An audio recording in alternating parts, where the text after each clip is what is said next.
Okay ठीक है। Question number 25 पहले डिस्कस कर लेते हैं।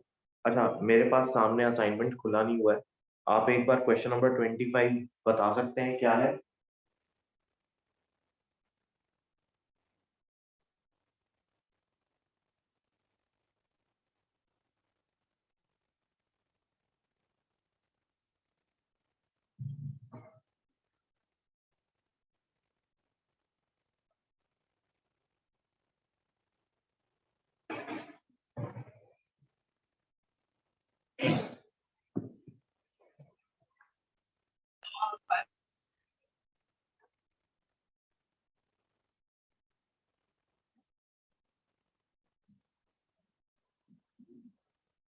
क्वेश्चन नंबर 25 की स्टेटमेंट कोई एक जना बोलेगा?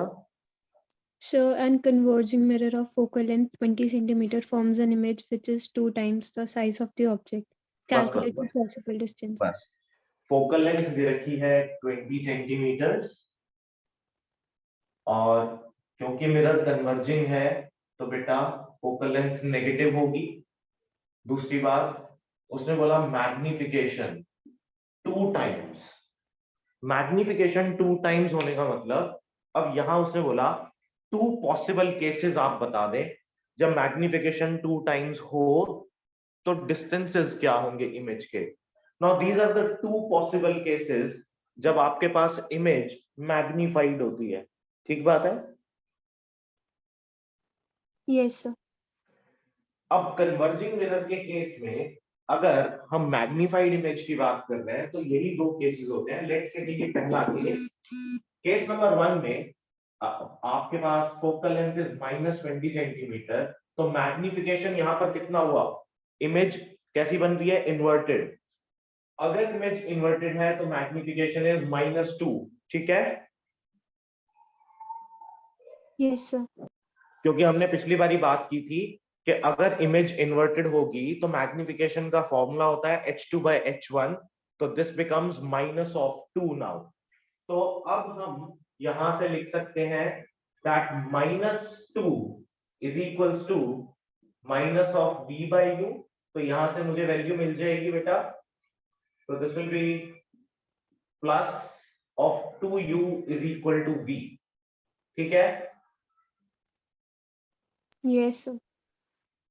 और इस तरफ अगर हम करेंगे तो यहां पर मैग्निफिकेशन हो जाएगी +2, तो +2 इज इक्वल्स टू -v/u, यानी कि v is equals to -2u। ठीक है, तो आप मिरर फॉर्मूला अप्लाई करें, 1/f is equals to 1/v plus 1/u।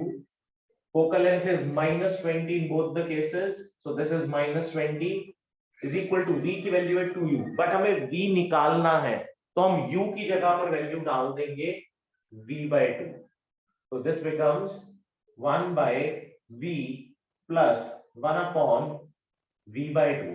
ठीक है बेटा, Yes, sir. और अगर इधर लिखेंगे तो इधर क्या हो जाएगा? 1/-20 is equals to 1/v plus 1/u। u की जगह डालेंगे v/2, but this time it is with negative sign. ठीक है,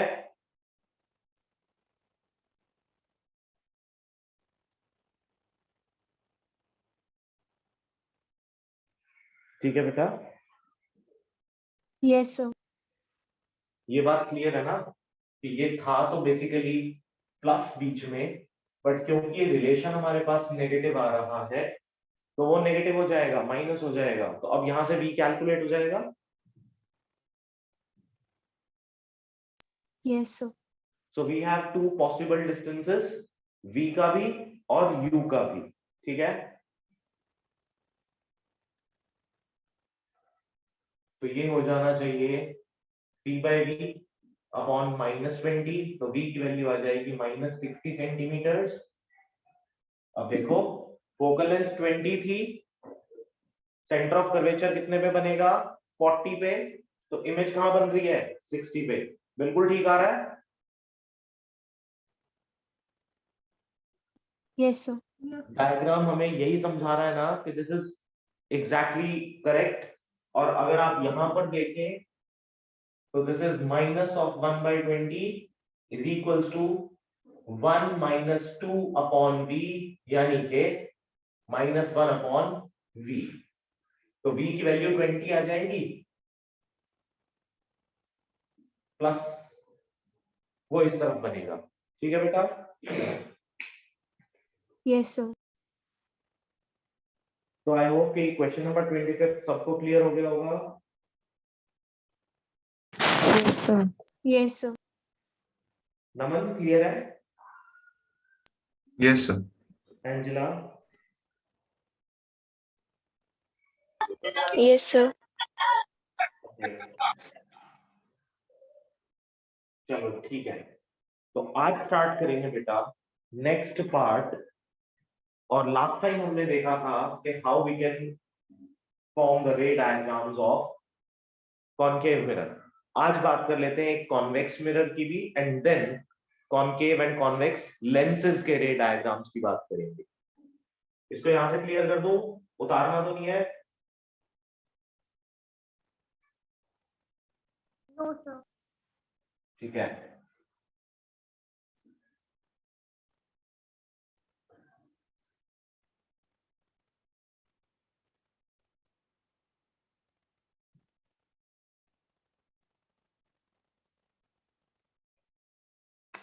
अच्छा देखो,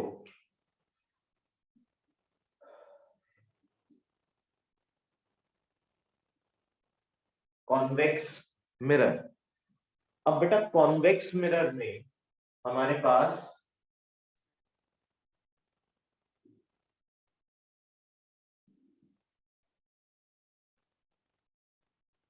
पॉलिशिंग हम अंदर से करते हैं, फ्रॉम इनसाइड।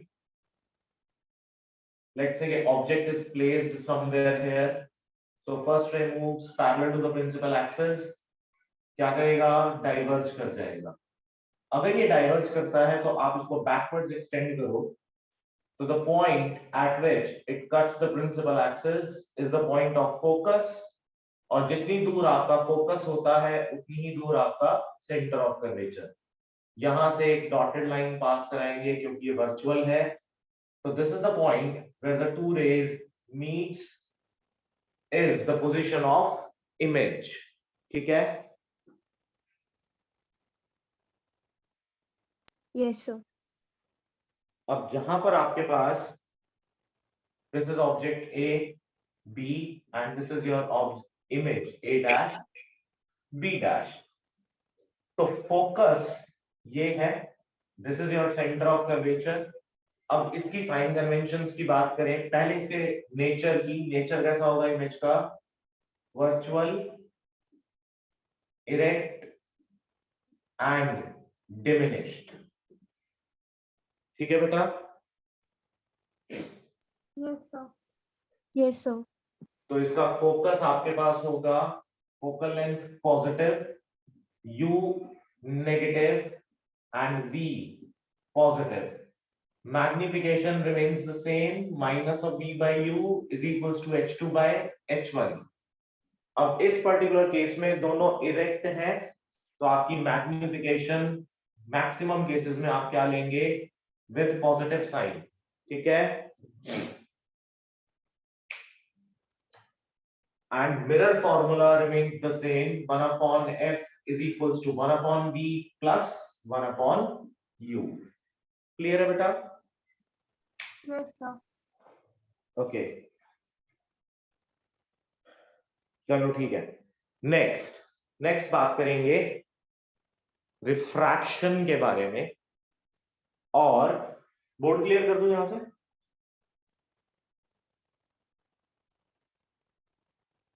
Yes, sir.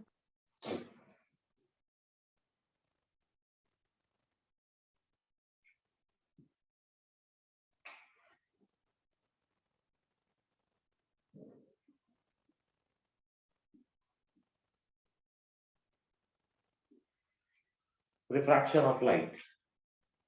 अच्छा, रिफ्रैक्शन ऑफ लाइट में पहले हम लोग जनरली हमें स्टार्ट करना चाहिए रिफ्रैक्टिव इंडेक्स से।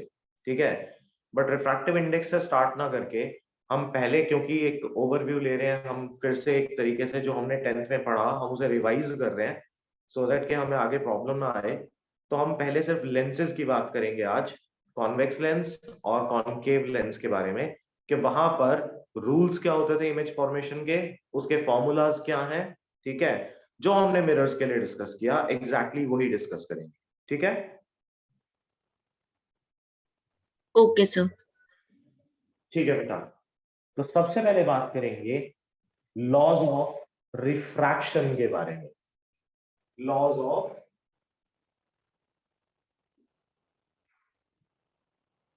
रिफ्रैक्शन लिखो बेटा, laws of refraction. The incident ray, the normal to the refracting surface, the incident ray, the normal to the refracting surface at the point of incidence,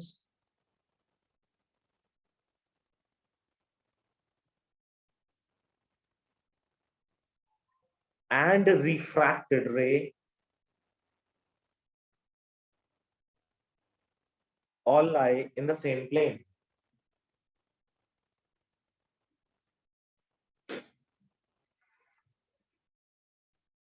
मान लिया कि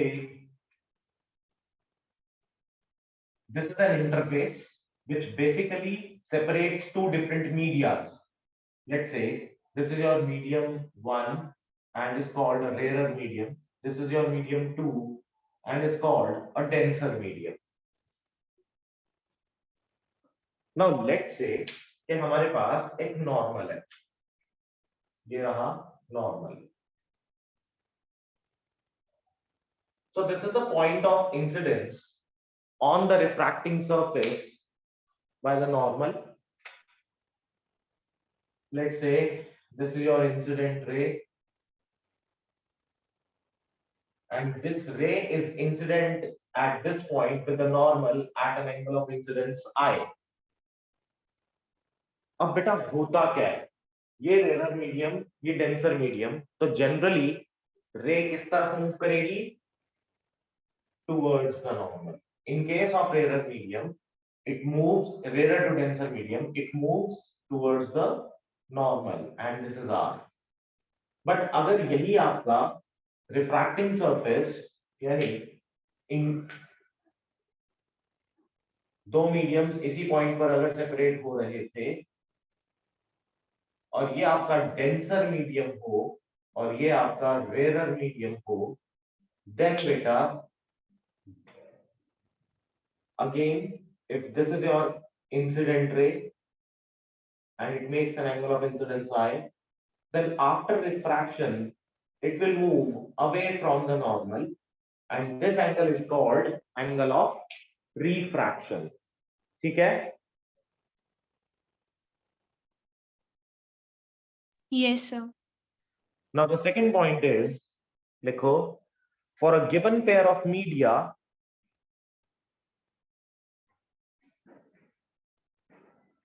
and for light of given wavelength,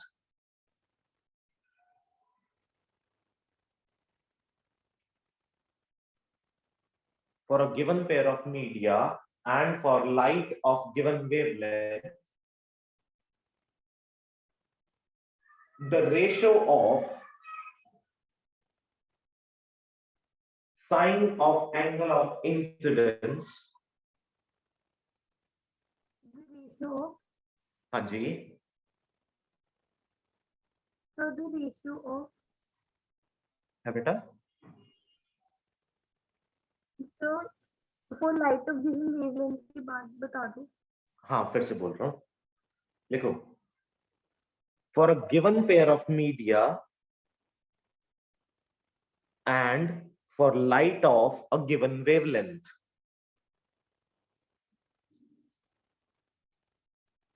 the ratio of sine of angle of incidence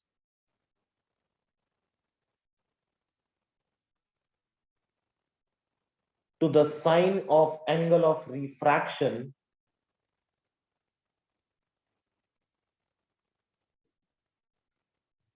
is a constant.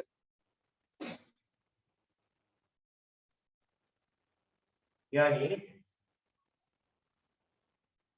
sine of angle of incidence upon sine of angle of refraction is a constant, and this constant is called refractive index. ठीक है?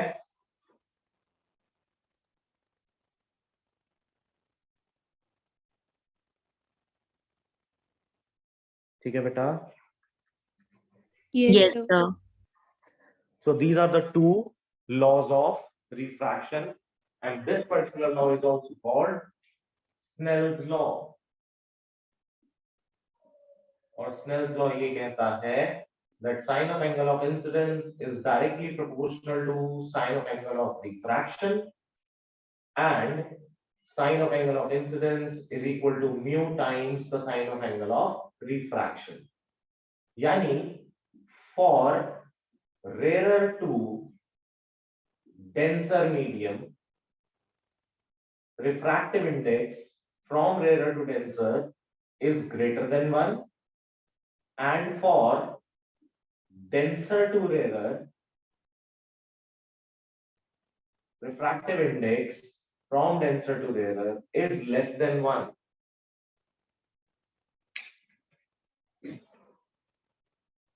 ठीक है?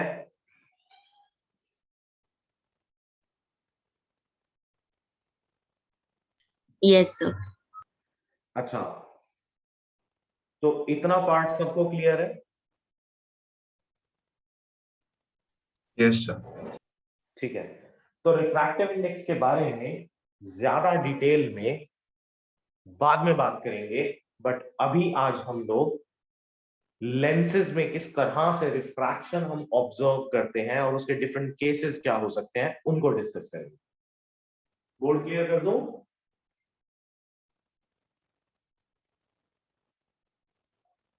Yes, sir.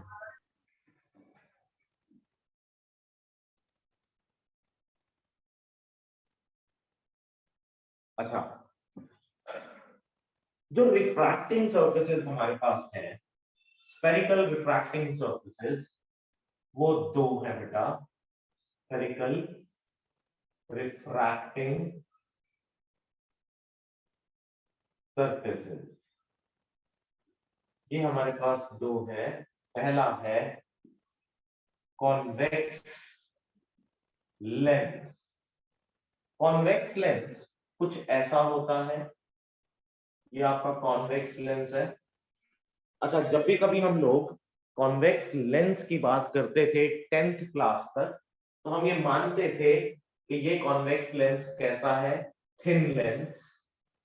ये assumption तब ली जाती थी। दूसरी assumption ये होती थी कि ये इक्वी कॉन्केव होगा, ठीक है, इक्वी कॉन्वेक्स होगा, इक्वी कॉन्वेक्स होगा। कॉन्वेक्स लेंस की बात कर रहे हैं तो ये कैसा होगा, इक्वी कॉन्वेक्स। इक्वी कॉन्वेक्स का मतलब होता है इसके दोनों सरफेसेस की फोकल लेंथ सेम हो। बट क्लास 12th के अंदर जब आप प्रॉब्लम्स करने लगते हैं तो वहां हम ऐसा नहीं मानते, कोई जरूरी नहीं होता कि ये इक्वी कॉन्वेक्स ही हो, लेकिन हाँ थिन लेंस हम जरूर कंसिडर करते हैं, ठीक है। Yes, sir. तो अगर मैं ये कहूं कि ये इक्वी कॉन्वेक्स है, so this is the optical centre of the lens, and if this is F focal length तो उतनी ही एफ इस तरफ भी होगी, and if this is R तो same distance is here for R also. Now अगर मैं कहूं कि बहुत सारी rays parallel to the principal axis आ रही हैं, तो जनरली हम इसको सेंटर से ही बेंड होते हुए दिखाते थे, और ये रे कहां से पास कर जाती थी, फोकस से। और कोई रे भी अगर पैरेलल टू प्रिंसिपल एक्सिस आ रही है तो वो भी बेटा एफ से ही पास करती हुई दिखाई देती थी, ठीक है, ऐसा ही पढ़ते थे। इसका मतलब अगर rays are coming from infinity, then they converge at a single point on principal axis, and this principal and the point on the principal axis is called the focus. ठीक है? Yes, sir. The distance of optical center to focus is called focal length. The distance of optical center to R is called radius of curvature. ठीक है?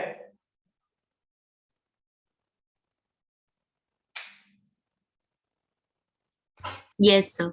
Yes. ये पहला case था जहां पर हमने कहा that the images, sorry, the object is at infinity and generally infinity से आती हुई सभी रेज को हम ये मान लेते हैं that they are moving parallel to principal axis. But ऐसा कोई मतलब कहीं लिखा नहीं है, ठीक है? होता ये है कि अब लाइक सन है, सन से आती हुई रेज को भी हम ये मान लेते हैं कि the rays are coming from infinity and they are moving parallel to each other. The reason is कि कर्वेचर किसी भी चीज का जितना बड़ा होता चला जाता है तो for a small part of that curvature linearity बढ़ती चली जाती है. यानी कि अगर हम ये बोले, ध्यान से समझना इस बात को जरा, लेट ये एक सोर्स ऑफ लाइट है, ठीक है? If this is a source of light और यहां से वेव्स कुछ इस डायरेक्शन में निकलना शुरू करें तो जितना वेव डिस्टेंस बड़ा होता चला जाएगा वेव का, उतना ही उसके लीनियर होने के चांसेस बड़े होते चले जाते हैं. कैसे? समझो. अब मान लो कि मैं यहां से एक लाइन ड्रॉ करूंगी और यहां से एक लाइन ये ड्रॉ करूं, ठीक? तो यहां पर ये जो कर्वेचर है ये ज्यादा प्रोमिनेंट है, बट अगर हम इधर देखें तो ये जो टेंजेंट होगी, दिस टेंजेंट और ये कर्वेचर, इन दोनों की लेंथ अप्रोक्सीमेटली सेम हो जाएगी. ठीक है? Yes, sir. So as the earth is too far away from the sun, तो जो लाइट आ रही होती है हमारे पास, हम ये मान लेते हैं कि that those rays are moving parallel to each other. क्योंकि अगर मैं इस पूरे के पूरे कर्वेचर का एक छोटा सा पार्ट ही कंसीडर करने लगूं, so this is a straight line and these two lines seems to be moving parallel to each other, है ना?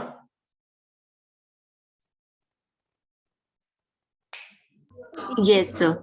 तो इसीलिए फार अवे ऑब्जेक्ट से आने वाली लाइट को generally we consider that they are moving parallel to each other. तो ये अजम्पशन आप 10th में नहीं लेते थे, बट हम यहाँ पर आपको ये चीज समझा रहे हैं कि भाई इसको इसी तरीके से लेना है, क्योंकि जब आप वेव ऑप्टिक्स करेंगे तो वेव ऑप्टिक्स में ये वाली चीज हमें एज्यूम करनी पड़ेगी मोस्ट ऑफ द केसेस के अंदर, क्योंकि वहां पर हम वेव फ्रंट की बात करेंगे और वेव फ्रंट दो तरह की होंगी, एक आपकी स्फेरिकल वेव फ्रंट और दूसरी होगी आपकी प्लेन वेव फ्रंट. तो जनरली हम यहाँ पर प्लेन वेव लेके चलते हैं, प्लेन वेव फ्रंट लेके चलते हैं, and the two extreme points of a plane wave front represent the two extreme rays and in between there may be a number of rays. ठीक है? Yes, sir. तो वापस आ जाए अपने लेंथ वाले पार्ट पे and the second case.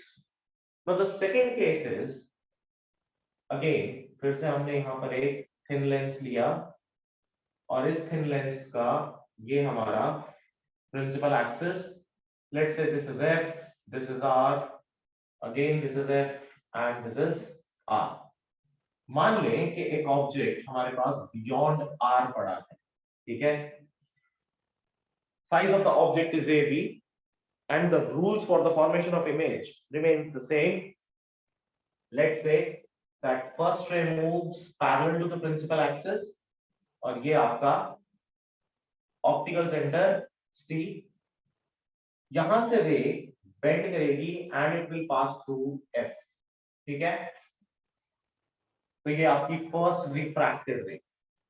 Second one will pass through C और ये दूसरे वाली जब C से पास करती है, the point at which it converges with the refracted ray is the point where the image is formed. Now this is your image A dash B dash. Now what is the nature of this image? Nature हुआ real, inverted and diminished. ठीक है? Yes, sir. Now again,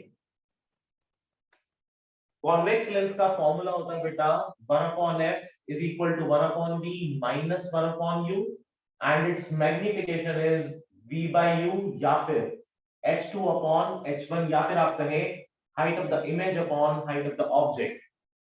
Now बेटा यहां पर ध्यान से देखें, हम साइन कन्वेंशन की भी बात साथ साथ करते चलेंगे. अगर मुझे साइन कन्वेंशन देखनी है तो मैंने बोला था आप अपने आप को कहां रखेंगे, पोल पर. Now there are two poles of the lens. और अगर हमने दो पोल्स की बात की कि भाई ये भी एक पोल है P1, एक ये पोल है P2, तो हम जनरली क्या बोलते हैं, that the assumption is the lens is thin. अगर लेंस बहुत थिन है तो P1 और P2 के बीच के डिस्टेंस को हम नेग्लेक्ट कर देते हैं, या फिर आप एक काम करें, सारे के सारे डिस्टेंसेस ऑप्टिकल सेंटर से मेजर करें. तो मैं अगर ऑप्टिकल सेंटर से f मेजर करूं, यानी मैं ऑप्टिकल सेंटर में खड़ा हो जाऊं और फोकल लेंथ मेजर करने के लिए हम f की तरफ चले, तो ये वाला f यूज कर रहे हैं, तो f कैसा होना चाहिए, what will be the length of f, will it be positive or negative? So positive. Positive, because we are moving in the direction of incident ray. According to sign conventions, positive. Now this is v, image distance, जहां पर image बन रही थी, कैसा होगा बेटा, positive के negative? So positive. Positive. And this is u, image, यहां से लेके ये डिस्टेंस आपका इमेज डिस्टेंस है, ओ सॉरी ऑब्जेक्ट डिस्टेंस है u. दिस इज u यानी ऑब्जेक्ट, तो u कैसा होगा, Negative. Negative. नेगेटिव. तो इसका मतलब साइन कन्वेंशंस क्लियर है. Yes, sir. Yes, sir. Case number 3.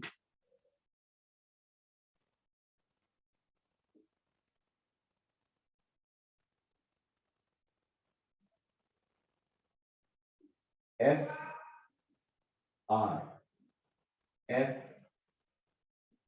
R. अगर हम ऑब्जेक्ट को फोकस पे रखते हैं तो first ray moves parallel to the principal axis, ये आपका ऑप्टिकल सेंटर F से पास करेगी, second one will pass through C, और अगर इनको हम बैकवर्ड्स एक्सटेंड कराएंगे तो भी ये दोनों पैरेलल जाती हुई दिखाई देगी. ठीक है, तो image will form at infinity. Clear है? Yes, sir. ठीक है. Next case number 3. अच्छा नहीं, यहां पर भी यही थर्ड था. फर्स्ट था फ्रॉम इंफिनिटी, सेकंड था बियॉन्ड आर, और थर्ड है eight F.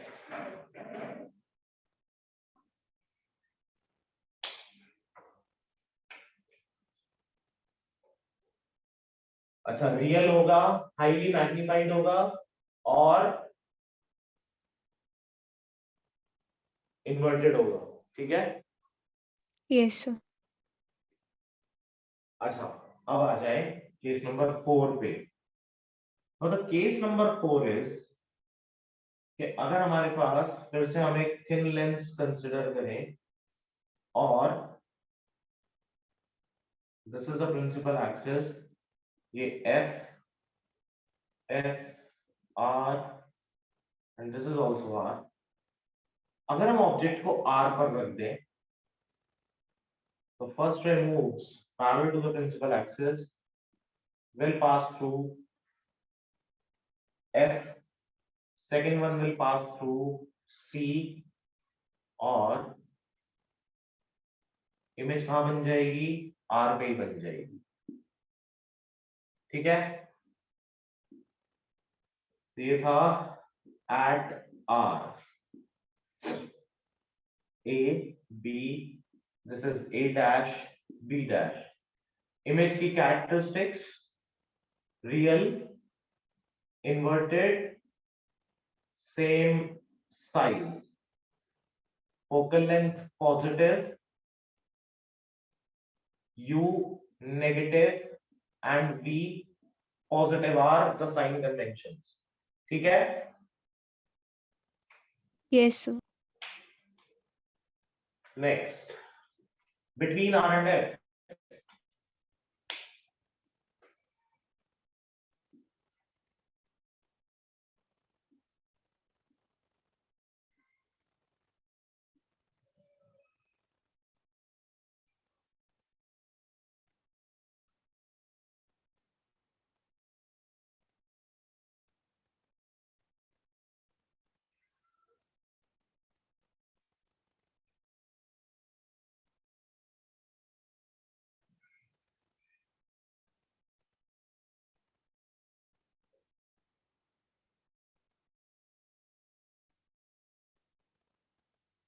So this is your point of image where the two refracted rays meet together.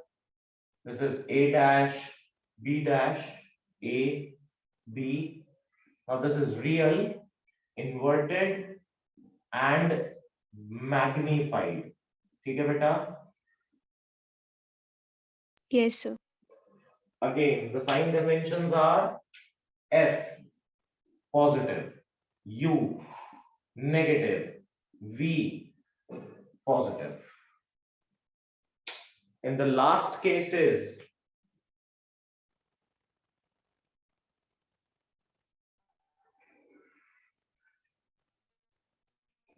F R F R. When the object is placed between pole and focus. So first ray moves parallel to the principal axis. This is T. कहां से पास करना चाहिए? F से. दूसरा कहां से पास करे? C से. Now you can observe कि ये दोनों रेज पीछे की तरफ डाइवर्ज होती जा रही हैं. तो आप इन्हें एक्सटेंड करो backwards and there will be a point where they meet together. Is the position of image A dash B dash. तो image होगी virtual, erect and magnified. Focal length positive, U negative, V is also negative in this case. ठीक है बेटा? Yes, sir. तो ये 6 के 6 cases clear है? Yes, sir. किसी को कोई डाउट इसमें? No, sir. ठीक है. बोर्ड क्लियर कर दूं? So 1 minute.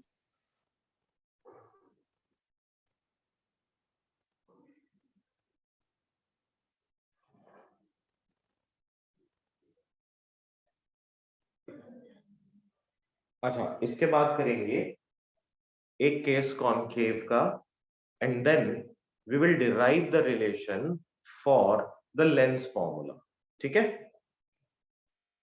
Yes, sir. ठीक.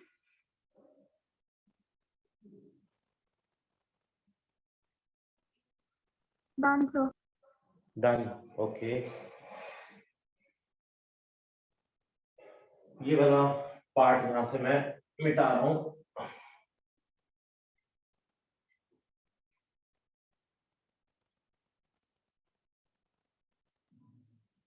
ठीक है. Concave mirror, oh sorry, concave lens. Okay, this is the shape of concave lens.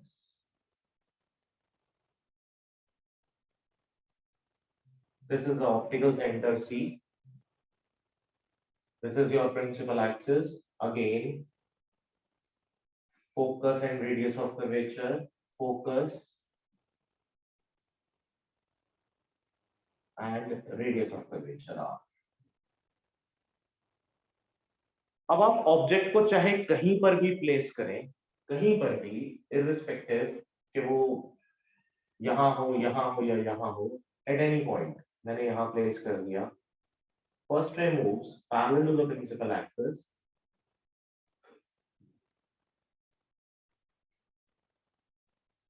Centre से आप इसको डाइवर्ज होता हुआ दिखाएंगे.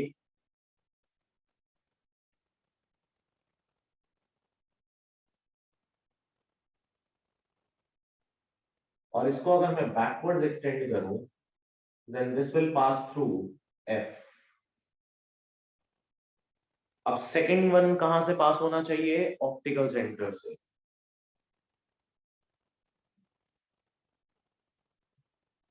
So this is the position of image A, B, A dash, B dash. तो अब आप गौर करें अगर इस बात के ऊपर कि अगर आप कहीं पर भी ऑब्जेक्ट को रखें तो फर्स्ट रे डाइवर्ज करके फोकस से पास करेगी वर्चुअली, यानी ये इसका वर्चुअल फोकस होगा. और दूसरी रे कहां से पास करनी चाहिए? ऑप्टिकल सेंटर से. ठीक है, लाइक के प्रिंसिपल एक्सिस की तरह, जैसे कि हमने मिरर्स के केस में समझा था. तो ये सभी रेज जो कि सी से पास कर रही हैं, they are passing without deviating ना. Yes, sir. तो यहां पर भी आपका प्रिंसिपल एक्सिस भी विदाउट डिविएशन पास करता है. ठीक है, तो they are crossed principal axis. तो जहां पर ये दोनों आपस में मीट करेंगी will be the position of image. Now in this case, क्योंकि एक रे को एफ से पास करना ही है और दूसरी एफ के आगे से पास करेगी यानी सी से पास करेगी, तो this is the range with in which the image is formed in case of concave lens. ठीक है, Yes, sir. but the formula remains the same and magnification also remains the same, but sign conventions changes. तो इसकी sign convention क्या होगी? देखें ध्यान से. F, आप ऑप्टिकल सेंटर में खड़े हो जाएं, आप कौन सा F यूज कर रहे हैं? इसका वर्चुअल है, तो F is negative, U is negative and V is also negative. So in this case, according to sign convention, nothing is positive. All distances are negative. ठीक है, Yes. लेकिन एक चीज पॉजिटिव है, हाइट. जब आप मैग्निफिकेशन देखेंगे तो magnification will be h2 by h1, तो ये पॉजिटिव आ जाएगा.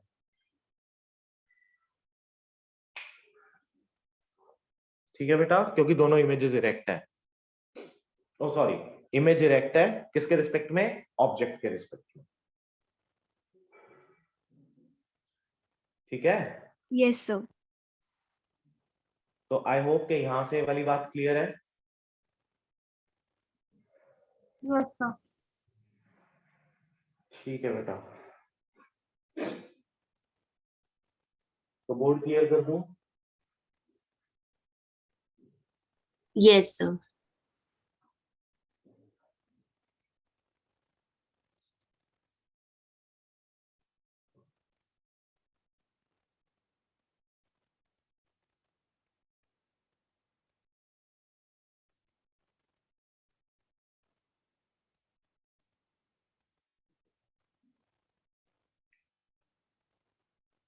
ठीक है बेटा, नेक्स्ट है the derivation of lens formula. और लेंस फॉर्मूला कैसे डिराइव होगा, आज हम इस बारे में बात करेंगे. तो आपने पहले कभी लेंस फॉर्मूला डिराइव किया है? क्लास 10th में करी थी लेंस फॉर्मूला की डेरिवेशन? No, sir. अच्छा ठीक है, चलो कोशिश करते हैं लेंस फॉर्मूला डिराइव करने.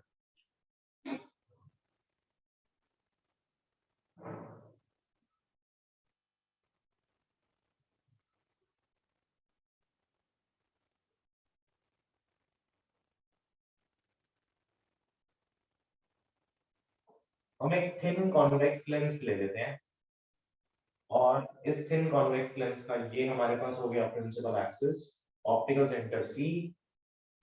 This is F and this is R. Again this is F and this is R. अगर मैं ये बोलूं कि object is placed somewhere here A, B, and first ray moves parallel to the principal axis. This is our incident ray and will pass through F like this. Second one will pass through C, and this is the position where the image is formed. A dash, B dash. ठीक है, नाम दे देते हैं इस point को कुछ M. Clear है? Yes, sir. चलो ठीक, दो ट्राइंगल्स कंसिडर करते हैं बेटा. सबसे पहले triangles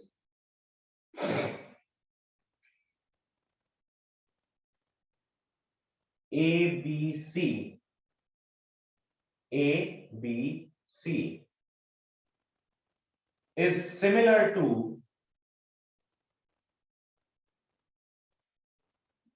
triangle A dash B dash C.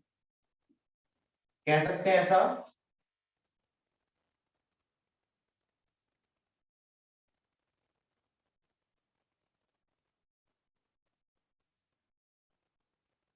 A dash B dash C is similar to ABC. ऐसा कह सकते हैं? Yes, sir. कैसे? This is 90. This is 90. This angle is equal to this angle. बोल सकते हैं? Yes, sir. Yes, sir. ठीक है.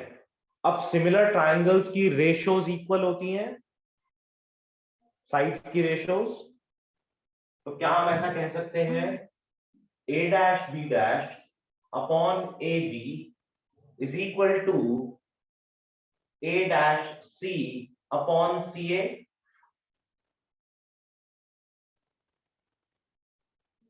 Yes, sir. Let's say this is my equation number 1. अब बात करते हैं triangle MCF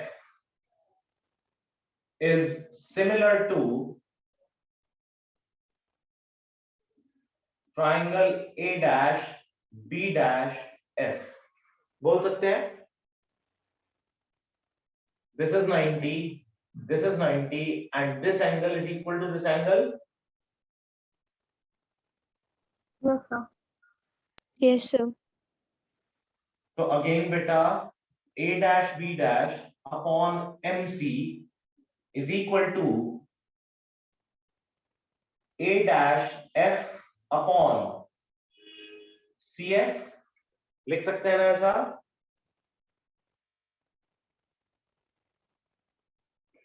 Yes, sir. This is my equation number 2. But beta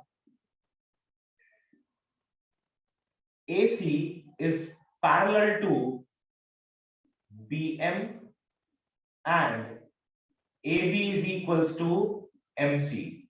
Therefore, AC is equal to BM. लिख सकते हैं?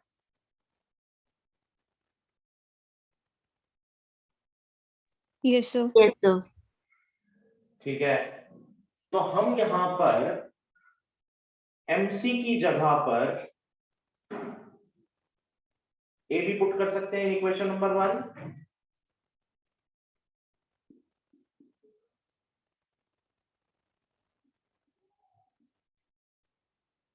कर सकते हैं ना?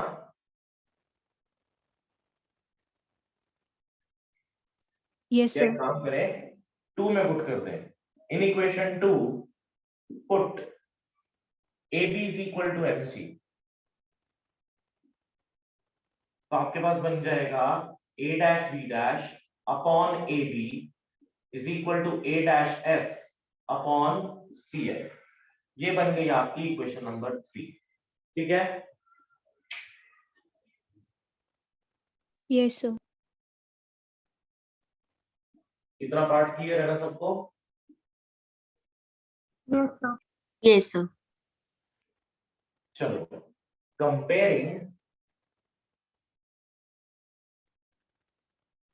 3 and 1, अगर मैं 1 और 3 को कंपेयर कर दूं तो a dash f upon cf will be equal to dash c upon ca।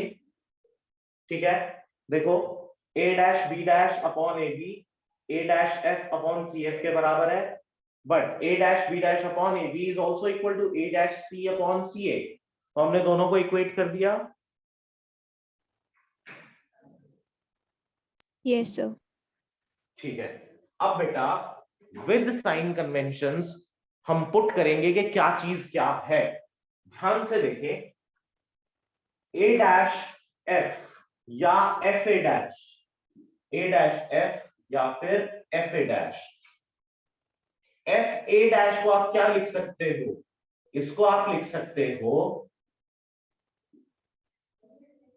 c a dash minus of C F, लिख सकते हैं। Yes, sir. C a dash minus of CF is called F a dash।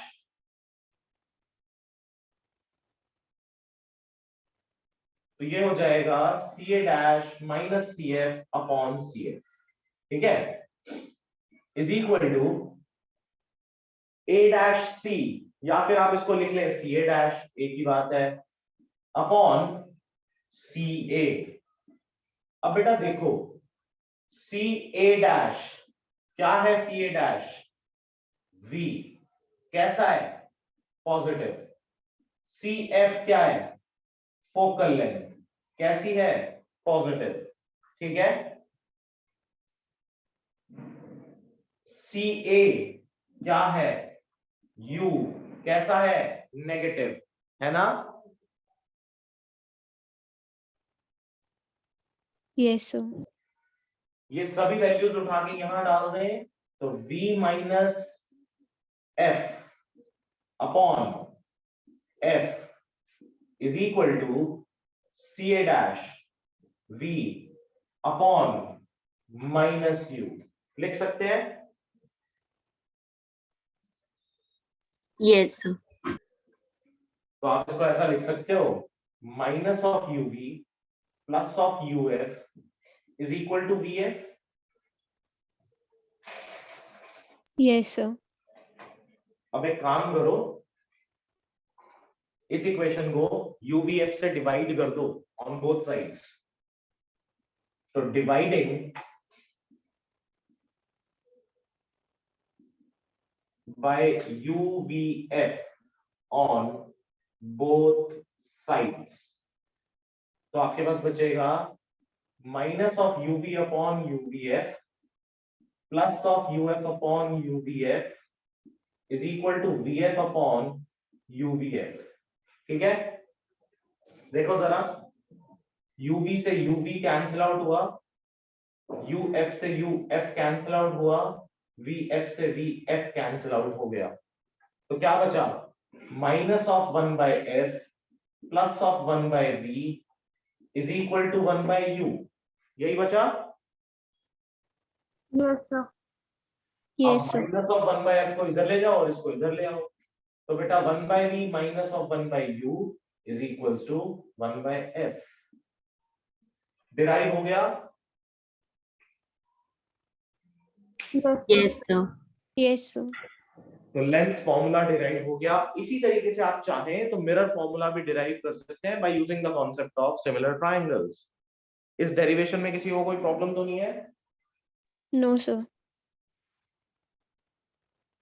तो बेटा ये हमारा एक basically हम ये कह सकते हैं कि ये एक तरीके का प्री रेक्विसाइट था जो कि हमें आना चाहिए था, क्योंकि अब जब हम लोग अपना नेक्स्ट क्लास से स्टार्ट करेंगे मेन क्लास 12th का कॉन्सेप्ट, जहां से हम रिफ्रैक्टिव इंडेक्स और principle of reversibility of light के बारे में बात करेंगे, और उसको खत्म करते ही जब हम लोग single surface, single curved surface से रिफ्रैक्शन की बात करेंगे। ठीक है, अभी क्या होता है देखो समझो, आप हर बार रिफ्रैक्शन लेंस के सेंटर से कंसिडर कर लेते हो, बट ऐसा नहीं है। अगर मान लें कि लेंस हमारा सफिशिएंटली थिक हो, ठीक है। तो मैं एक सिंगल साइड से, लेट्स से एक लेंस है जो कि सफिशिएंटली थिक है, फॉर एग्जांपल ऐसा है कोई एक लेंस। तो अब आप सोचें कि लाइट रे के पास बेंड होने के लिए इस सरफेस के बाद ऑलरेडी बहुत स्कोप है ना। तो लाइट रे आएगी और आने के बाद वो एक सर्टेन डायरेक्शन में बेंड करेगी, तो नॉट नेसेसरीली कि वो सेकंड सरफेस से डायरेक्टली पास कर जाए। अब अंदर उसके पास बहुत सारी जगह है बेंड होने के लिए, रिफ्रैक्शन ऑब्जर्व वहां पर भी हो सकता है। तो हम वहां पर सिंगल सरफेस से रिफ्रैक्शन की बात करेंगे, तो वहां साइन कन्वेंशंस आपको याद होनी चाहिए, इनको सॉल्व करना आना चाहिए। इसीलिए ये प्री रिक्विजिट था, लेंस और मिरर दोनों, जो कि आपको वो टॉपिक समझने के लिए इनका ज्ञान होना बड़ा जरूरी है। तो नेक्स्ट क्लास से जब हम स्टार्ट करेंगे तो वो प्योरली आपका क्लास 12th का कॉन्सेप्ट होगा, 10th तक का प्री रिक्विजिट यही तक है, ठीक है। Yes, sir. इससे रिलेटेड किसी को कोई डाउट है तो बता दो। No, sir. No, sir. ठीक है बेटा, तो नेक्स्ट क्लास में स्टार्ट करेंगे principle of reversibility of light and refractive index के कुछ इंपॉर्टेंट कॉन्सेप्ट्स, जैसे real and apparent depth, size of the glass slab, यानी उस width of the glass slab and all, ठीक है। Yes, sir. Yes, sir. चलो ठीक है बेटा, आज यहीं तक रखते हैं, बाकी next time. Thank you, sir. Thank you, sir. Okay बेटा।